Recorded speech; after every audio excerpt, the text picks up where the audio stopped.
மாணவர்கள் எவரும் போதைக்கு அடிமையாகாதீர்கள். அடிமையானவர்கள் மீண்டதாக சரித்திரமில்லை. எனவே உங்களையும் சமூகத்தையும் பாதுகாத்துக் கொள்ளுங்கள். உங்கள் நலன் கருதி கல்வி டிவி. வணக்கம் பிள்ளைகள். எங்களுடைய இன்றைய அரசியல் விஞ்ஞான வகுப்பிலே பெர்தனியா பல்கலைக்கழகத்தினால் நடாத்தப்பட்ட அரசியல் விஞ்ஞான பரீட்சை ஒன்றினுடைய முன்னோடி வினாத்தாளிலே இடம்பெற்றிருக்கின்ற சில கட்டமைப்பு வினாக்கள் தொடர்பாகவும் அதனோடு தொடர்புபட்ட சில தலைப்புகள் தொடர்பாகவும் கலந்துரையாட இருக்கின்றோம். அப்ப 2024 மாணவர்களாக இருக்கலாம் அல்லது 2025 ஆண்டு மாணவர்களாக இருக்கலாம். உங்களுக்குரிய பரீட்சைகள் அண்மித்து விட்டது. உங்களை பூரணமாக ஆயத்தப்படுத்துகின்ற இறுதிக்கட்ட நாட்களிலே நீங்கள் பயின்று கொண்டிருக்கின்றீர்கள். அதன் அடிப்படையிலே இதன் முதலாவது கேள்வியாக கேட்கப்பட்டிருக்கின்றது, பிரஜைகள் வாக்களித்தல் என்ற அரசியல் செயற்பாட்டின் மூலம் நிறைவேற்றுகின்ற 2 பணிகளை குறிப்பிடுக. உங்களுக்கு தெரியும், பிரஜைகளாகிய நாங்கள் அனைவரும் வாக்களித்தல் என்ற உரிமையினை அனுபவிக்கின்றோம். வாக்களிப்பது என்பது எங்களுடைய உரிமையாகவும் காணப்படுகின்றது, அதே நேரம் எங்களுடைய கடமையாகவும் காணப்படுகின்றது. இலங்கையையும் குறிப்பாக இலங்கையை நாங்கள் ஒரு ஜனநாயக நாடு என்று சொல்லுகின்றோம். இலங்கையிலே அதிகபட்சமான வாக்காளர்கள் தேர்தல்களிலே பங்கு பெற்றுவது பாராட்டத்தக்க வேண்டிய ஒரு விடயம். அந்த வாக்களித்தல் என்ற செயல்முறையின் ஊடாக நாங்கள் 2 பிரதான பணிகளை நிறைவேற்றுகின்றோமாம். அந்த 2 பணிகளையும் குறிப்பிடுக என்று இந்த கேள்வி கேட்கப்படுகின்றது. வாக்களித்தல் செயல்முறையின் ஊடாக நடைபெறுகின்ற 2 பணிகளும் என்னென்று சொன்னால், முதலாவது ஆட்சியாளர்களுக்கு அதிகாரத்தினை வழங்குகின்றோம், இரண்டாவது அவர்களை தெரிவு செய்கின்றோம். பிரஜைகள் வாக்களித்தல் என்ற செயல்முறையின் ஊடாக நிறைவேற்றுகின்ற 2 பணிகளும் ஆட்சியாளர்களுக்கு அதிகாரத்தை வழங்குகின்றோம், இரண்டாவது ஆட்சியாளர்களை தெரிவு செய்கின்றோம் என்ற 2 பணிகளையும் நீங்கள் குறிப்பிட வேண்டும். இரண்டாவது கேள்வி, பிரஜைகள் நாளாந்த அரசியல் செயல்முறையிலே ஈடுபடுகின்றார்கள், அதற்கு 2 உதாரணம் தருக. இந்த இரண்டாவது கேள்வியானது அரசியல் ஒரு சமூக பயன்பாடு என்ற தலைப்பில் இருந்து முன்வைக்கப்படுது. அரசியலை நாங்கள் ஒரு சமூக பயன்பாடு என்று சொல்லுகின்றோம் என்று சொன்னால், அரசியலானது ஆட்சியாளர்களோடு மட்டுப்படுத்தப்பட்ட ஒரு விடயம் அல்ல. அது மாறாக எங்களுடைய வாழ்க்கையிலே நடைபெறுகின்ற ஒரு நாளாந்த நிகழ்வாக, மனித வாழ்க்கையினுடைய ஒரு பிரதான அங்கமாக காணப்படுகின்றது. நாங்கள் எப்படி அரசியலிலே பங்கு பெற்றுகின்றோம் என்பதைத்தான் இந்த இரண்டாவது வினாக்கள் கேட்கப்படுகின்றது. பிரஜைகளாகிய நாங்கள் எப்படி அரசியலில் பங்கு பெற்றுகின்றோம் என்று சொன்னால், முதலாவது வாக்களித்தல் செயல்முறை, இரண்டாவது தேர்தலிலே வேட்பாளராக போட்டியிடுவது, மூன்றாவது அரசியல் கட்சிகள், அமுக்க குழுக்கள், சிவில் சமூகம் என்பவற்றிலே அங்கத்துவம் பெறுவது, நான்காவது போராட்டம் மற்றும் எதிர்ப்பு இயக்கங்களிலே பங்கு பெற்றுவது, ஐந்தாவது நாளாந்த அரசியல் நிகழ்வுகள் தொடர்பாக ஈடுபாடு காட்டுவது.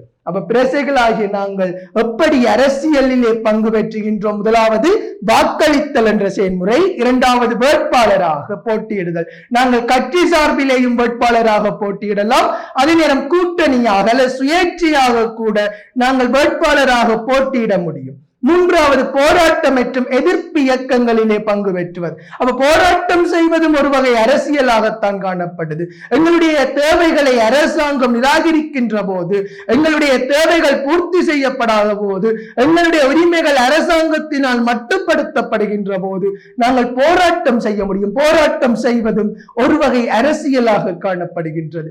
அதே போல இந்த அரசியல் நிறுவனங்களாக இருக்கின்ற அரசியல் கட்சிகளாக இருக்கலாம், அமுக்க குழுக்களாக இருக்கலாம், சிவில் சமூகங்களாக இருக்கலாம், அவற்றிலே நாங்கள் அங்கத்துவம் பெற்று அதனூடாக அரசியல் பணியிலே இடம்பெறுவதும் ஒரு வகை அரசியலாக இருக்கின்றது.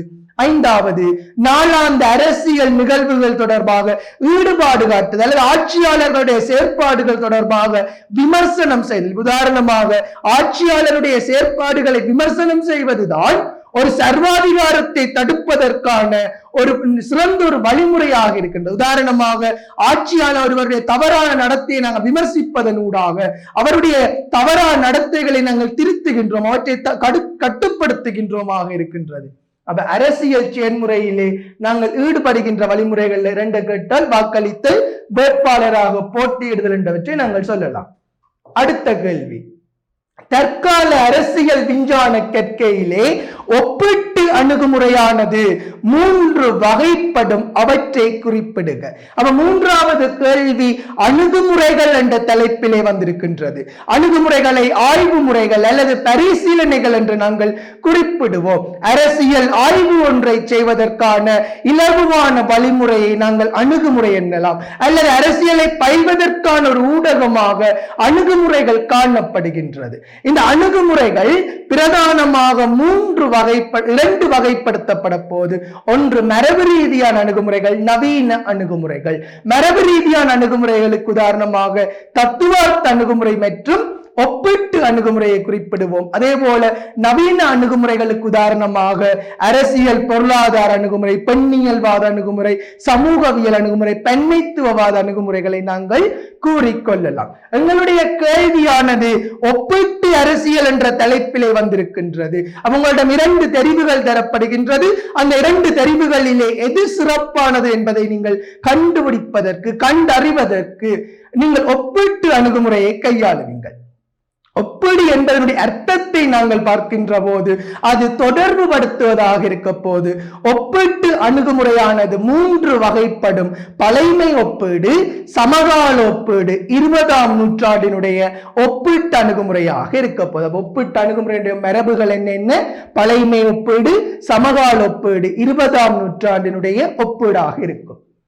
அடுத்த கேள்வி, அரசியல் சிந்தனையினுடைய வளர்ச்சிக்கு பங்களிப்பு செய்த சீன மற்றும் இந்திய சிந்தனையாளர்கள். அப்ப அரசியல் சிந்தனையினுடைய வளர்ச்சிக்கு பல நாட்டவர்கள் பங்களிப்பு செய்திருக்கின்றார்கள். அதனுடைய முன்னோடிகளாக கிரேக்கத்தை சேர்ந்த அரிஸ்டோட்டில் மற்றும் பிளேட்டோ என்ற சிந்தனையாளர்கள் காணப்படுகின்றனர்.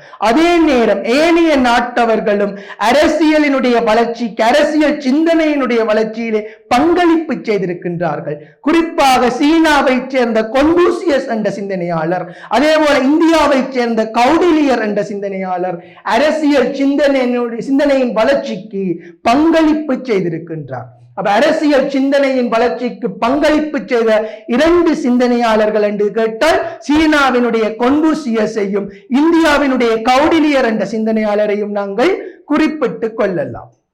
அடுத்த கேள்வி, பின்வரும் 2 அரசியல் எண்ணக்கருக்களில் இருந்து இனம் காணப்படும் 2 சிந்தனையாளர்களை குறிப்பிடுக. சட்டத்தினுடைய ஆட்சி, பொது சித்தம். உங்களிடம் 2 எண்ணக்கருக்கள் தரப்பட்டிருக்கின்றது. அந்த எண்ணக்கருக்களை முன்வைத்த 2 சிந்தனையாளர்களை கேட்கின்றார்கள்.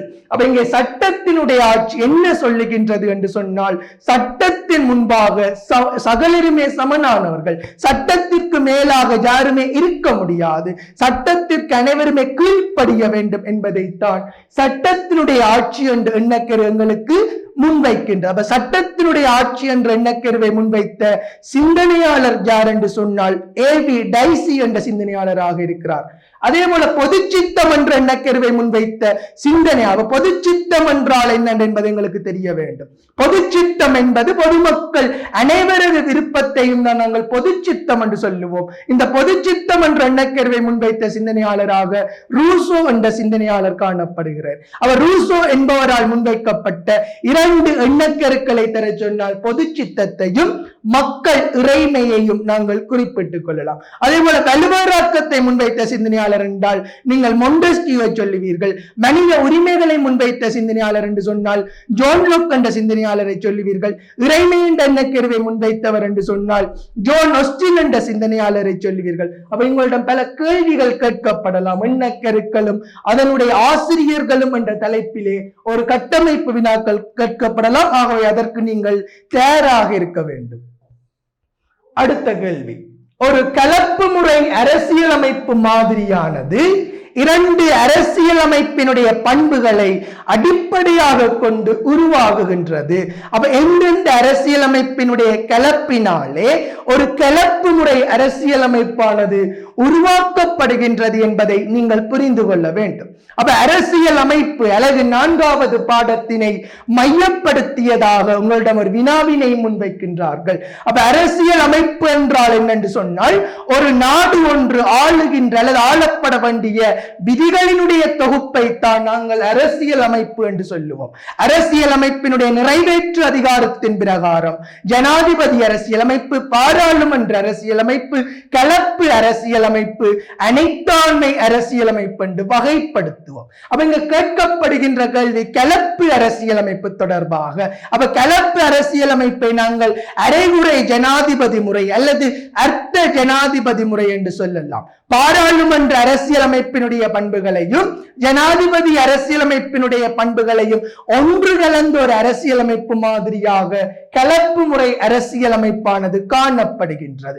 இந்த கலப்பு முறை அரசியலமைப்பை உலகத்திற்கு முதலாக அறிமுகம் செய்த அரசியல் விஞ்ஞானி யார் என்று சொன்னால், பிரான்சினுடைய ஜனாதிபதியாக இருந்த சார்ல்ஸ் டி கோல் என்ற சிந்தனையாளர் காணப்படுகின்றார். அப்ப இந்த கலப்பு முறை அரசியலமைப்பு என்றால் என்னென்று சொன்னால், பாராளுமன்ற அரசியலமைப்பினுடைய பண்புகளும் ஜனாதிபதி அரசியலமைப்பினுடைய பண்புகள் ஒன்றிணைந்தால் அதை நாங்கள் கலப்பு அரசியலமைப்பு என்று சொல்லுவோம். கலப்பு அரசியலமைப்பு 2 அரசியலமைப்புகளை மையமாக கொண்டது. ஒன்று பாராளுமன்ற அரசியலமைப்பு, 2வது கலப்பு அரசியலமைப்பாக பாராளுமன்ற அரசியலமைப்பு ஜனாதிபதி அரசியலமைப்பாக இருக்க போகுது. அதே நேரம் கலப்பு முறை அரசியலமைப்பினுடைய பண்புகளை கேட்கின்றார்கள். கலப்பு முறை அரசியலமைப்புடைய பண்புகள் என்று சொன்னால், ஜனாதிபதி என்பவர் தனியொரு தேர்தலாலே தெரிவு செய்யப்படுவார். ஜனாதிபதிக்கு குறிப்பிட்டுள்ள அதிகாரங்கள் காணப்படும். அதே நேரம் ஜனாதிபதி பதவிக்கு நிகராக பிரதமர் பதவியும் காணப்படும். அப்ப இந்த கலப்பு முறை அரசியலமைப்பு இரட்டை நிறைவேற்று முறை அல்லது 2 நிறைவேற்று முறை என்று கூட அது அழைக்கப்படும் என்பதை நீங்கள் ஞாபகத்தில் வச்சிருக்கணும். என்று சொன்னால், கலப்பு முறை அரசியலமைப்பு கூட உங்களிடம் ஒரு கட்டுரை வினாவாக வினவப்படலாம். அடுத்த கேள்வி, ஒரு அரசினுடைய வெளிநாட்டு கொள்கையை தீர்மானிப்பதிலே செல்வாக்கு செலுத்துகின்ற காரணிகள் 2ஐ குறிப்பிடுக. அப்ப வெளிநாட்டு கொள்கை அல்லது வெளியுறவு கொள்கை என்ற அலகு 15வது பாடத்திலிருந்து இந்த வினா முன்வைக்கப்படுகின்றது. சர்வதேச ரீதியிலே அரசொன்று தனது அபிலாஷைகளை, நோக்கங்களை, நலன்களை அடைந்து கொள்வதற்கான வழிமுறைகளை தான் நாங்கள் வெளிநாட்டு கொள்கை அல்லது வெளியுறவு கொள்கை என்று சொல்லுவோம். ஒரு நாடொன்றினுடைய வெளியுறவு கொள்கையானது 3 விதமாக நடைமுறைப்படுத்தப்படும். ராஜதந்திர தொடர்புகள், இராணுவ மூலோபாயம், வெளிநாட்டு கடன் உதவிகள். ஒரு அரசினுடைய வெளிநாட்டு கொள்கையினை தீர்மானிக்கின்ற காரணிகள் அல்லது இலங்கையினுடைய வெளியுறவு கொள்கையினை தீர்மானிக்கின்ற காரணிகள் என்று சொன்னால், புவியியல் சார் அமைவிடம், சமூக கலாச்சார காரணிகள், அரசியல் பொருளாதாரம், அதே நேரம் சர்வதேச மற்றும் பிராந்திய பலிச்சமநிலை, ஆட்சியாளர்களுடைய அபிலாஷைகள், மக்களுடைய விருப்பு வெறுப்புகள். இவைதான் ஒரு நாடொன்றினுடைய வெளியுறவு கொள்கையினை தீர்மானிக்கின்றது. அப்ப ஒரு அரசினுடைய வெளியுறவு கொள்கையை தீர்மானிக்கின்ற 2 காரணிகளை கேட்கின்றார்கள். புவியியல் சார் அமைவிடம், 2வது ஆட்சியாளர்களுடைய அபிலாஷை. இதில் ஏதேனும் 2ஐ நீங்கள் எழுதுவீர்களாக இருந்தால் உங்களால் புள்ளிகளை பூரணமாக பெற்றுக்கொள்ள முடியும். அடுத்த கேள்வி, சார்க் அமைப்பின் தலைமையின் கீழ் இலங்கை தொடர்பு படுகின்ற 2 உடன்படிக்கைகளை தருக. அப்ப இந்த கேள்வியானது சார்க் அமைப்போடு தொடர்பு படுகின்றது. இதுவும் அலகு 15வது பாடத்தினை மையப்படுத்தியதாகத்தான் வினவப்பட்டிருக்கின்றது. அப்ப இந்த சார்க் அமைப்புக்கும் இலங்கையும் என்ற தலைப்பிலே இந்த வினாவினை முன்வைத்திருக்கின்றார்கள். அப்ப சார்க் அமைப்பானது அல்லது தென்னாசிய ஒத்துழைப்பு பிராந்தியமானது 1985ஆம் ஆண்டு கால பகுதியிலே அறிமுகம் செய்யப்படுது. தென்னாசிய நாடுகளுக்கு இடையிலே ஒத்துழைப்பை ஏற்படுத்த வேண்டும், தென்னாசியாவை விரைவாக அபிவிருத்தி செய்ய வேண்டும் என்ற நோக்கத்திலே சார்க் அமைப்பானது ஸ்தாபிக்கப்படுகின்றது. இன்று வரை செயலாற்றிக் கொண்டிருக்கின்றது. அப்ப சார்க் அமைப்பு எத்தனையாம் ஆண்டு ஸ்தாபிக்கப்படுது என்று சொன்னால் 1985ஆம் ஆண்டு கால பகுதியிலே சார்க் அமைப்பானது ஸ்தாபிக்கப்படுது. சார்க் அமைப்பிலே தற்போது 8 நாடுகள் அங்கத்துவம் பெற்றிருக்கின்றது. அதே போல சார்க் அமைப்பினுடைய தலைமையகம் நேபாளத்தினுடைய காத்மண்டு பகுதியிலே காணப்படுகின்றது என்பதை நீங்கள் ஞாபகம் வச்சிருக்கணும். அவை இலங்கைக்கும் சார்க் அமைப்புக்கும் இடையிலே நெருக்கமான தொடர்புகள் காணப்படுகின்றன. அதிலேயும் குறிப்பாக இலங்கை 2 உடன்படிக்கைகளிலே சார்க் அமைப்பு தொடர்பாக கைச்சாத்திட்டிருக்கின்றது. அந்த 2 உடன்படிக்கைகளையும் கேட்கின்றார்கள். ஒன்று SAFTA, இரண்டாவது SAFTA-வாக இருக்க போது SAPTA, SAFTA ஆக இருக்கும். அடுத்த கேள்வி, 1648ஆம் ஆண்டு வெஸ்பாலியா உடன்படிக்கையினுடைய முக்கியத்துவத்தினை தருக. வெஸ்பாலியா உடன்படிக்கை தொடர்பாக ஒரு கேள்வி கேட்கின்றார்கள். அவ வெஸ்பாலியா உடன்படிக்கைக்கான பின்னணியை நாங்கள் பார்க்க வேண்டும். 1618ஆம் ஆண்டு தொடக்கம் உலக அரங்கத்திலே, அதிலே குறிப்பாக ஐரோப்பிய நாடுகளுக்கு இடையிலே யுத்தம் நடைபெற்றது. அந்த 30 வருட கால யுத்தத்தை நிறுத்துவதற்காக கைச்சாத்திடப்பட்ட ஒரு ஒப்பந்தம் தான் வெஸ்பாலியா உடன்படிக்கை. வெஸ்பாலியா உடன்படிக்கையானது 1648ஆம் ஆண்டு கைச்சாத்திடப்படுகின்றது. இந்த வெஸ்பாலியா உடன்படிக்கை ஏன் முக்கியத்துவம் பெறுகின்றது என்பதற்கு 2 காரணங்களை முன்வைக்கின்றார்கள். முதலாவது காரணம் ஐரோப்பிய நாடுகளினுடைய எல்லைகளை தீர்மானித்தமை. இரண்டாவது இறைமை என்ற எண்ணக்கருவுக்கு முக்கியத்துவம் கொடுத்தமை. வெஸ்பாலியா உடன்படிக்கையினுடைய முக்கியத்துவம் ஐரோப்பிய நாடுகளின் எல்லைகளை தீர்மானித்தமை, இறைமை என்ற எண்ணக்கருவுக்கு முக்கியத்துவம் வழங்கியமையை நீங்கள் குறிப்பிட வேண்டும். அடுத்த கேள்வி, பின்வரும் அரசு பற்றிய கருத்துக்களை முன்வைத்த அரசியல் சிந்தனையாளர்களை குறிப்பிடுக. அவ அரசின் தொடர்பாக பல்வேறுபட்ட சிந்தனைகள், பல்வேறுபட்ட கருத்துக்கள் முன்வைக்கப்படுகின்றது. அதிலே ஒரு கருத்துத்தான் இனத்தினுடைய சிருஷ்டிதான் அரசு, இரண்டாவது பின்காலனித்துவ அரசு என்ற 2 தலைப்புகள். அவ இனத்தினுடைய சிருஷ்டியாக அரசு காணப்படுகின்றது. இது யாராலே முன்வைக்கப்பட்டது என்பதை உங்களிடம் ஒரு வினாவாக முன்வைக்கின்றார்கள். அவ இனத்தினுடைய சிருஷ்டிதான் அரசு, இனத்தினுடைய வெளிப்பாடாக அரசு காணப்படுகின்றது என்பதை வலியுறுத்துகின்ற கருத்தியல் எதுவென்று சொன்னால் பாசிசவாதமாக இருக்க போகுது. இந்த பாசிசவாதம் என்ற அரசியல் கருத்தியலுடைய முன்னோடிகளிலே 2 காணப்படுகிறார்கள். ஒன்று ஜெர்மன் நாட்டை சேர்ந்த அடோல்ஃப் ஹிட்லர் என்ற சிந்தனையாளர், அதே போல இத்தாலியினுடைய முசோலினி என்ற சிந்தனையாளராக இருக்க போறேன். ஜெர்மனை சேர்ந்த அடோல்ஃப் ஹிட்லர் என்பவர் தான் இனத்தினுடைய சிருஷ்டியே அரசு என்ற கருத்தினை முன்வைக்கின்றார். அப்ப ஹிட்லர் சொன்னதுதான் என்ன பிள்ளைகள்? இனத்தினுடைய சிருஷ்டி தான் அரசு. அப்ப ஹிட்லருடைய வாழ்க்கையை ஒரு புரட்சியாளனாக மாற்றிய நூலுக்கு என்ன பேர், அல்லது அவரால் பின்பற்றப்பட்ட எண்ணக்கருவுக்கு என்ன பேர் என்று சொன்னால் அதிசிறப்பு மனிதன். ஹிட்லர் ஒரு சாதாரண இராணுவ சிப்பாயாக இருந்த நபர். அப்படியான சூழ்நிலையிலே ஜெர்மன் தேசமானது முதலாம் உலக மகா யுத்தத்தாலே பல தோல்வியை தழுவிக்கொண்டு பல பின்னடைவுகளுக்கு முகம் கொடுத்து கொண்டிருந்தது. அதே சூழ்நிலையில் அவருடைய சகோதரி, ஹிட்லருடைய சகோதரி ஹிட்லருக்கு ஒரு நூலினை பரிசாக கொடுத்தார், சூப்பர்மேன், அதிசிறப்பு மனிதன். இந்த அதிசிறப்பு மனிதன் என்ற எண்ணக்கருவை முன்வைத்தவர் யார் என்று சொன்னால் நீட்சே என்ற சிந்தனையாளர். அதிலே கூறப்பட்டிருந்த விடயம், இந்த மக்களை நாயகன் ஒருவனால் மாத்திரம்தான் மீட்க முடியும், அந்த நாயகன் ஒரு அதிசிறப்பு மனிதனாக, ஒரு சூப்பர்மேனாக இருப்பார் என்று அந்த நூலிலே குறிப்பிடப்பட்டது. அந்த நூலிலே கூறப்பட்ட அந்த விடயத்தினூடாக கவரப்பட்ட ஒரு சிந்தனையாளர் தான் ஹிட்லர். என்று உலகம் முழுவதுமே ஹிட்லரை தெரியாத நபர்கள் இருக்க முடியாது. அதே நேரம் ஹிட்லராலேயும் ஒரு நூல் எழுதப்பட்டிருக்கின்றது. அந்த நூலுக்கு என்ன பேர் என்று சொன்னால் மை கேம்ப், எனது போராட்டம் என்ற நூல். அதே போல 2வது சிந்தனை பிள்ளைகள் பின்காலனித்துவ அரசு.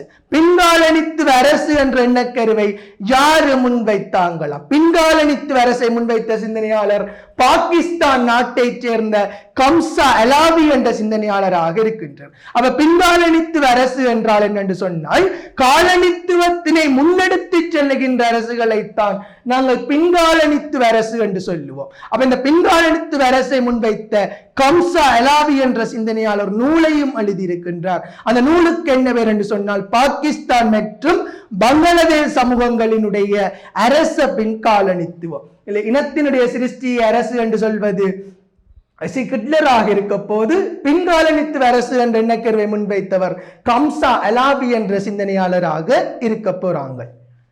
அடுத்த கேள்வி, பிரஜா உரிமை தொடர்பாக பின்வரும் கருத்துக்களை வலியுறுத்தும் அரசியல் கருத்தியல்களை குறிப்பிடுக. முதலாவது சொல்லப்படுகின்றது பிரஜா உரிமை தொடர்பாகவாம் 2 கருத்துக்கள் சொல்லப்பட்டிருக்கு. இந்த 2 கருத்துக்களும் எந்த அரசியல் கருத்தியலோடு தொடர்பு படுகின்றது? உங்களுக்கு தெரியும் பிள்ளைகள், அரசியல் கருத்தியல் என்பது ஒருவர் அல்லது பலரால் முன்வைக்கப்பட்ட கருத்துக்களுடைய ஒரு பகுதியாக இருக்கின்றது. அதிலேயும் குறிப்பாக தாராண்மைவாதத்திற்கும் குடியரசுவாதத்திற்கும் இடையிலே நெருக்கமான தொடர்புகள் காணப்படுகின்றது.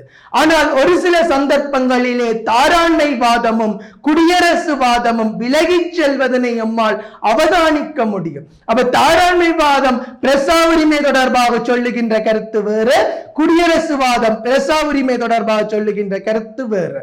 தாராண்மைவாதம் சுதந்திரம் தொடர்பாக சொல்லுகின்ற கருத்து வேறு, குடியரசுவாதம் சுதந்திரம் தொடர்பாக சொல்லுகின்ற கருத்து என்பது வேறவாக இருக்க போகுது. அவையிலே பிரஜா உரிமை என்பது வெறுமனே அரசியலே உறுப்புரிமை பெறுவது மாத்திரமல்ல, அரசியலிலே செயற்பாட்டு ரீதியாக பங்கு பெற்றுவது, பொது நலன்மைக்காக அர்ப்பணிப்பதுதான் பிரஜா உரிமை என்றதை தாராண்மைவாதிகள் சொன்னார்களா அல்லது குடியரசுவாதிகள் சொன்னாங்களா என்பதுதான் எங்களுடைய கேள்வி. அப்ப இதனை முன்வைத்த சிந்தனையாளர்கள் அல்லது முன்வைத்த கருத்தியல் என்னென்று சொன்னால் குடியரசுவாதமாக இருக்கும். இந்த குடியரசுவாதிகள் தான் சொல்லுகிறார்கள், பிரஜா உரிமை என்பது வெறுமனே அரசியலே உறுப்புரிமை பெறுவது மாத்திரமல்ல, அங்கே செயலூக்கத்துடன் பொது நன்மைக்காக நாங்கள் அர்ப்பணிப்போடு ஈடுபட வேண்டும் என்பதை குடியரசுவாதிகள் சொல்லுறாங்க. அதே போல பிரஜா உரிமை என்பது அரசியலே உறுப்புரிமை பெறுவது, அங்கே அங்கத்துவம் பெறுவதுதான் பிரஜா உரிமை என்று யாரு சொன்னாங்கள் என்று சொன்னால் தாராண்மைவாதிகள் சொல்லுறாங்கள். அவங்களோட கேள்வி, பிரஜா உரிமை தொடர்பாக பின்வரும் கருத்துக்களை வலியுறுத்துகின்ற அரசியல் கருத்தியல்களை கேட்கின்றார்கள். அப்ப முதலாவது பிரஜா உரிமை தொடர்பான கருத்தை முன்வைத்திருக்கிறது குடியரசுவாதிகளாக இருக்கும். இரண்டாவது பிரஜா உரிமை என்பது அரசியலே உறுப்புரிமை பெறுவது என்பதை சொன்னது தாராண்மைவாதிகளாக இருக்க போது. அடுத்த கேள்வி, ஆசியாவினுடைய அர்த்த ஜனாதிபதி முறைமையை பின்பற்றுகின்ற நாடு. நாங்கள் ஏற்கனவே பார்த்த நாங்கள் அர்த்த ஜனாதிபதி முறை அல்லது கலப்பு முறை. அப்ப இந்த கலப்பு அரசியலமைப்புக்கு மிகச்சிறந்த உதாரணம் எதுவென்று சொன்னால் பிரான்சினுடைய அரசியல் ஜாப்பாக இருக்க போகுது. அது மட்டுமல்ல, பிரான்சிலே மாத்திரம் கலப்பு முறை நிலவவில்லை, அர்த்த ஜனாதிபதி முறைமை நிலவவில்லை, இன்று பல நாடுகளிலே பின்பற்றப்படுகின்றது. அவற்றிற்கு உதாரணம் தருகவாம். அப்ப எந்தெந்த நாடுகளிலே இந்த அர்த்த ஜனாதிபதி முறை காணப்படுது என்று சொன்னால் பல்கேரியா, லித்துவேனியா, ருமேனியா, மடகஸ்கார், இலங்கை போன்ற நாடுகளிலே இந்த அர்த்த ஜனாதிபதி முறை நிலவப்படுகின்றது.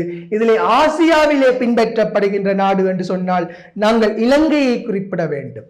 கேள்வி பிள்ளைகள், ஆசியாவிலே ஜனாதிபதி முறையினை பின்பற்றுகின்ற நாடு எதுவென்று கேட்கின்றார்கள். அப்ப ஆசியாவிலே ஜனாதிபதி முறைமையை பின்பற்றுகின்ற நாட்டை நாங்கள் தெரிந்து கொள்வதற்கு முன்பாக ஜனாதிபதி அரசியலமைப்புக்கு மிகச்சிறந்த உதாரணம் எதுவென்று சொன்னால் அமெரிக்காவாக காணப்படுகின்றது. அப்ப இன்று பல நாடுகள் ஜனாதிபதி அரசியலமைப்பை பின்பற்றுகின்றது. அதிலே ஆசிய நாடு எதுவென்று சொன்னால் நாங்கள் பிலிப்பைன்ஸை சொல்ல வேண்டும்.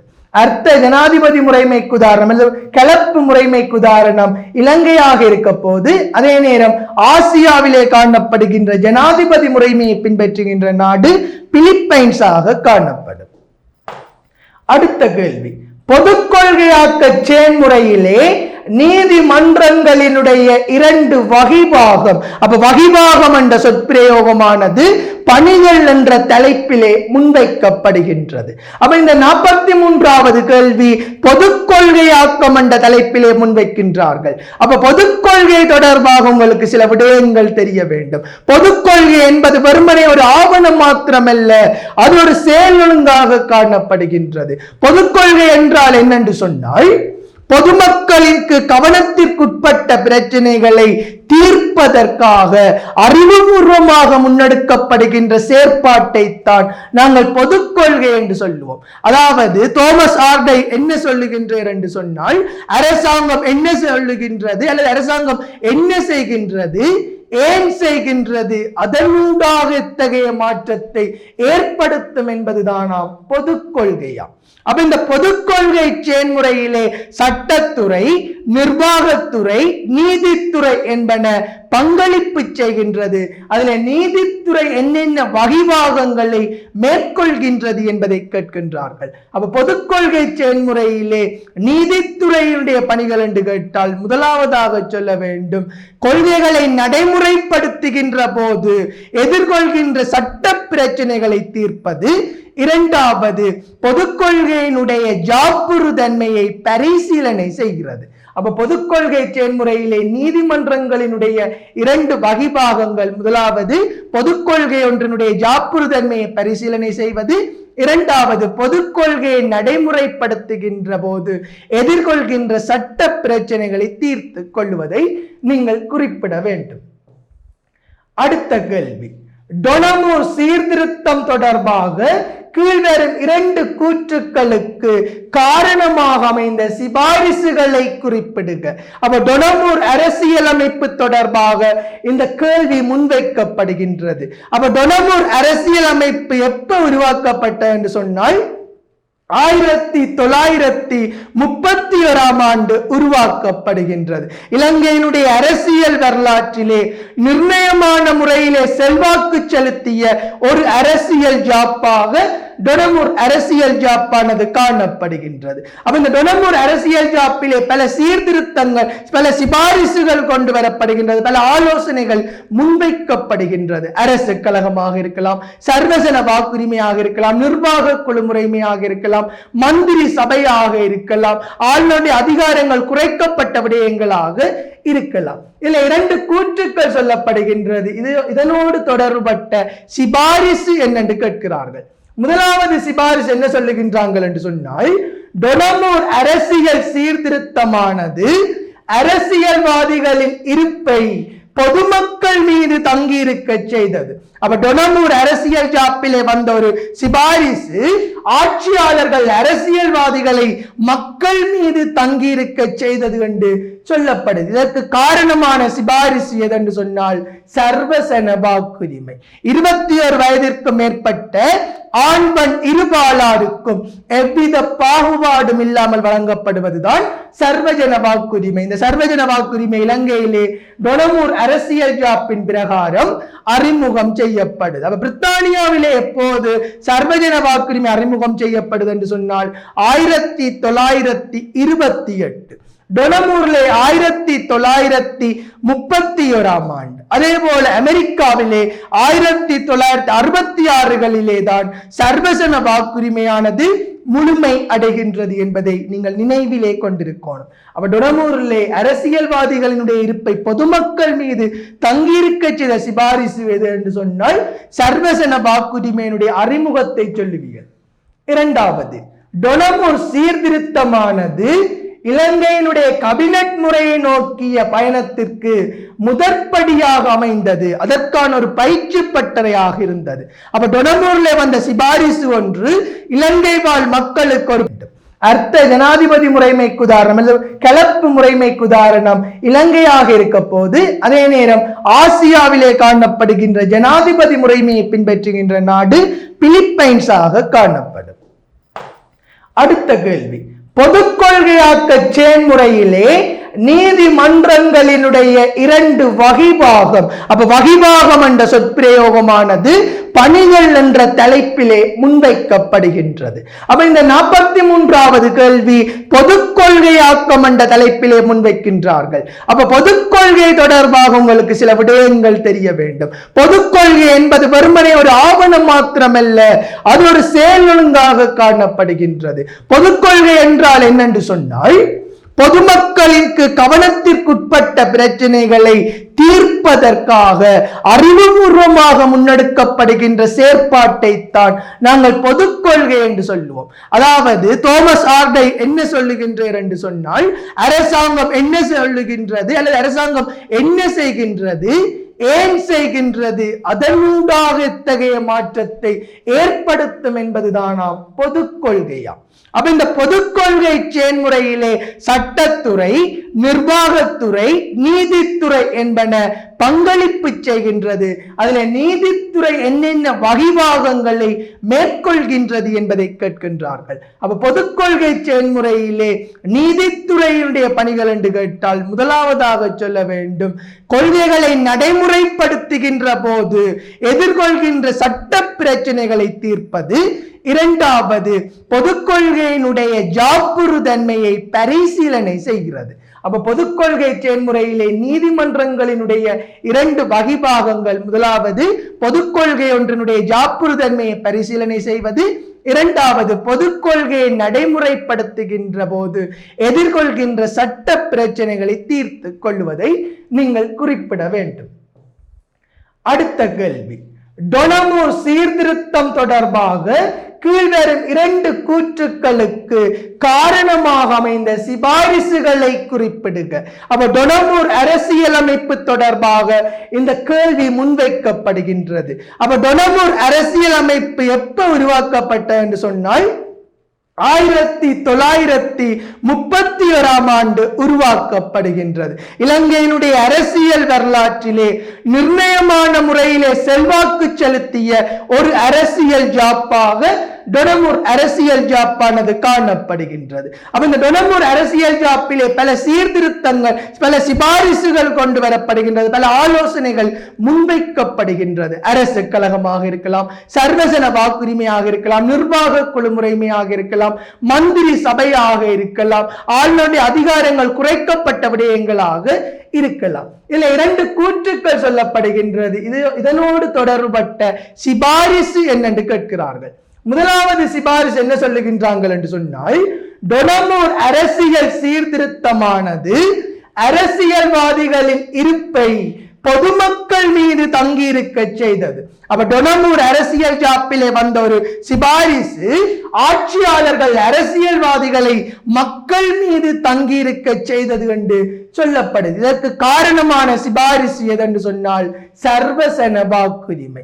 21 வயதிற்கு மேற்பட்ட ஆண் பெண் இருபாலாருக்கும் எவ்வித பாகுபாடும் இல்லாமல் வழங்கப்படுவதுதான் சர்வஜன வாக்குரிமை. இந்த சர்வஜன வாக்குரிமை இலங்கையிலே டொனமூர் அரசியல் ஜாப்பின் பிரகாரம் அறிமுகம் செய்யப்படுது. அப்ப பிரித்தானியாவிலே எப்போது சர்வஜன வாக்குரிமை அறிமுகம் செய்யப்படுது என்று சொன்னால் 1928, டொனமூரிலே 1931. அதே போல அமெரிக்காவிலே 1966 தான் சர்வஜன வாக்குரிமையானது முழுமை அடைகின்றது என்பதை நீங்கள் நினைவிலே கொண்டிருக்கணும். அப்ப டொனமூரிலே அரசியல்வாதிகளினுடைய இருப்பை பொதுமக்கள் மீது தங்கியிருக்க செய்த சிபாரிசு எது என்று சொன்னால் சர்வஜன வாக்குரிமையினுடைய அறிமுகத்தை சொல்லுவீர்கள்.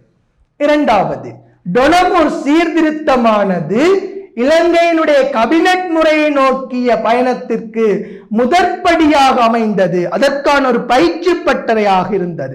அப்ப டொனமூர்ல வந்த சிபாரிசு ஒன்று இலங்கை வாழ் மக்களுக்கு ஒரு பாராளுமன்ற ஆட்சி முறைக்கான ஒரு பயிற்சி கழகமாக, ஒரு பயிற்சி பட்டறையாக அமைந்தது.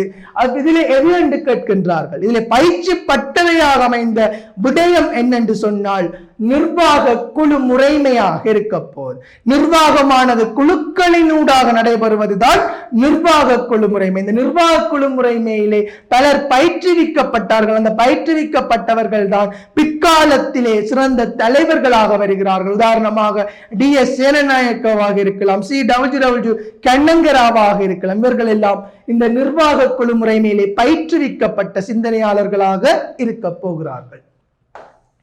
அடுத்த கேள்வி, சோல்பெரி அரசியல் ஜாப்பின் கீழ் இறுதி மேன்முறையீட்டு நீதிமன்றமாக தொழிற்பட்ட நீதிமன்றத்தின் உத்தியோகபூர்வ பெயர். அவர் சோல்பெரி அரசியல் ஜாப்பு 1947 காலப்பகுதியிலே அறிமுகம் செய்யப்படுகின்றது. அதிலே இறுதி மேன்முறையீட்டு நீதிமன்றம் எதுவென்று கேட்கிறாங்க. அவர் சோல்பெரி ஜாப்பிலே இறுதியாக மேன்முறையீடு செய்ய சந்தர்ப்பம் வழங்கப்பட்ட நீதிமன்றம் எதென்று சொன்னால் பிரித்தானிய கோமரை கழகம். இலங்கை வாழ் மக்கள் இறுதி மேன்முறையீடு செய்ய வேண்டும் என்று சொன்னால் பிரித்தானியாவில் இருக்கின்ற கோமரை கழகத்திலே நாங்கள் முறையீடு செய்யலாம் என்று சொல்லப்படுகின்றது. உதாரணமாக கோடீஸ்வரன் என்பவர் அங்கே வழக்கு தாக்கல் செய்திருக்கிறார், கொடுக்கான் பிள்ளை என்பவர் அங்கே வழக்கு தாக்கல் செய்யப்பட்டிருக்கிறார் என்பது குறிப்பிடத்தக்கது. அப்ப இறுதி மேன்முறையீட்டு நீதிமன்றத்துக்கு என்ன பேர்? சோல்வெரி ஜாப்பிலே நாங்கள் சொல்லுவோம் பிரித்தானியாவினுடைய கோமரை கழகம். அதே போல நீதி புனராய்வு அதிகாரத்தை கொண்ட நீதிமன்றம் எதென்று சொன்னால் சோல்வெரி ஜாப்பிலே நீதி புனராய்வு அதிகாரம் என்பது காணப்படுகின்றது. அதாவது சட்டமானது அரசியல் ஜாப்புக்கு முரணானதா இல்லையா என்பதை பரிசீலனை செய்கின்ற அதிகாரம் தான் நீதி புனராய்வு அதிகாரம். இலங்கையினுடைய அரசியலிலே நீதி புனராய்வு என்பது சோல்வெரி அரசியல் ஜாப்பிலே தான் அறிமுகம் செய்யப்பட்ட ஒரு விடயம். அந்த நீதி புனராய்வு அதிகாரத்து எந்த நீதிமன்றத்திடம் வழங்கப்பட்டிருந்தது என்று சொன்னால் உயர் நீதிமன்றம் என்பதை நீங்கள் குறிப்பிட்டுக் கொள்வீர்கள்.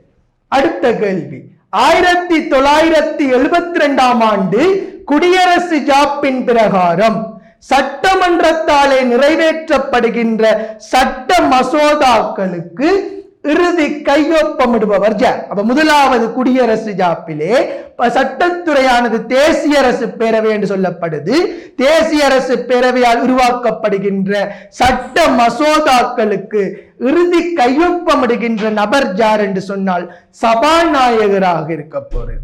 அதே போல நீதி முன்புணராய்வு அதிகாரம் எந்த நீதிமன்றத்திடம் வழங்கப்பட்டிருக்கின்ற என்று கேட்கின்றார்கள். அப்ப நீதி முன் புனராய்வு அதிகாரமானது முதலாவது குடியரசு ஜாப்பிலே எந்த நீதிமன்றத்திடம் வழங்கப்படுது என்று சொன்னால் அரசியலமைப்பு நீதிமன்றம் என்பதை நீங்கள் நினைவிலே கொண்டிருக்க வேண்டும்.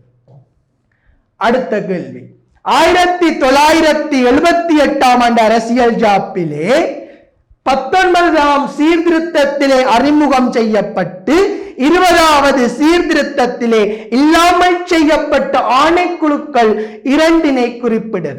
அவை இலங்கையினுடைய அரசியல் ஜாப்பு 1978 ஆண்டு வரையப்படுகின்றது. அந்த அரசியல் ஜாப்பிலே காணப்பட்ட குறைகளை நிவர்த்தி செய்ய வேண்டும், தேவைகளை பூர்த்தி செய்ய வேண்டும் என்பதற்காக இதுவரை காலமும் 21 அரசியல் சீர்திருத்தங்கள் அறிமுகம் செய்யப்பட்டிருக்கின்றது. அதில் குறிப்பாக 19வது அரசியல் சீர்திருத்தம் இலங்கையை ஜனநாயகமயப்படுத்துவதற்காக ஜனாதிபதியுடைய அதிகாரங்களை மட்டுப்படுத்துகின்றது. அப்ப இந்த 19வது சீர்திருத்தத்திலே அறிமுகம் செய்யப்பட்ட 2 ஆணைக்குழுக்கள் 20வது சீர்திருத்தத்திலே இல்லாமல் செய்யப்பட்டிருக்கு. அந்த 2 ஆணைக்குழுக்களை கேட்கின்றார்கள். முதலாவது ஆணைக்குழு என்னன்னு சொன்னால் கணக்காய்வு சேவை ஆணைக்குழு, 2வது தேசிய பெருகை ஆணைக்குழு. 20வது சீர்திருத்தத்தில் இல்லாமல் செய்யப்பட்ட ஆணைக்குழுக்கள் என்ன? கணக்காய்வு சேவை ஆணைக்குழு, தேசிய பெருகை ஆணைக்குழு. இந்த 2 ஆணைக்குழுக்களும் 19வது சீர்திருத்தத்தில் அறிமுகம் செய்யப்பட்டு 20ல் இல்லாமல் போனது. 20ல் இல்லாமல் போய் 21லே மீளவும் அறிமுகம் செய்யப்பட்ட விடயத்தை நீங்கள் ஞாபகத்திலே வச்சிருக்க வேண்டும். அடுத்த கேள்வி, 1978 ஆண்டு அரசியல் அமைப்பில் ஜனாதிபதியை தெரிவு செய்வதற்கு தனிமாற்று முறையானது பயன்படுத்தப்படுகின்றது.